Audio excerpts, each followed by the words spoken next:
Hi అండి, నమస్తే. Welcome to Rowley silks అండి. ఇది వచ్చేసి జూట్ సిల్క్, బాగల్పూర్ క్లాత్లో వస్తుంది. ఇది జూట్ సిల్క్. ఇది వచ్చేసి అంతా కలంకారీ టేస్ట్ వస్తుందండి. ఇది పళ్ళుకి వచ్చేసి ఇలా వస్తుంది. మొత్తం ఇదంతా పళ్ళుని.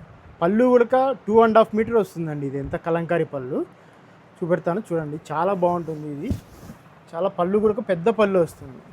మామూలుగా స్మాల్ పళ్ళులు వస్తాయి కదా, అలా రాకోకుండా ఇదంతా పెద్ద పళ్ళు ఇచ్చాను చూడండి. ఇదంతా పళ్ళుని, ఇంతవరకు పళ్ళునే వస్తుంది. ఇదంతా కలంకారీ డిజైన్ అండి. ఇది శారీ మొత్తం ఇలా వస్తుందండి. ఇలా వస్తుంది డిజైన్. ఇదంతా జెరీ లైన్. ఇదంతా జెరీ లైన్. ఇది వచ్చేసి క్లాత్ జూట్ సిల్క్. ఇది సెమీ టస్సర్లోనే ఇది జూట్ సిల్క్ వస్తుంది. బార్డర్కి అంతా ఇలా ఉంటుందండి. ఇందులో 8 కలర్స్ అవైలబుల్ ఉన్నాయి. కలర్స్ కూడా చూపెడతాను. ఇది వచ్చేసి బ్లౌజ్ అండి. బ్లౌజ్ కూడా ఆపోజిట్ బ్లౌజ్ వస్తుంది. హ్యాండ్స్కు ఇలా ఇస్తాడు, మళ్ళీ హ్యాండ్స్కు అలా ఇస్తాడు. బ్యాక్ సైడ్ కూడా ఇస్తాడండి. ఇది బ్యాక్ సైడ్కి ఇలా ఇస్తాడు. కలర్స్ చూపెడతాను, కలర్స్ కూడా చూస్తాను.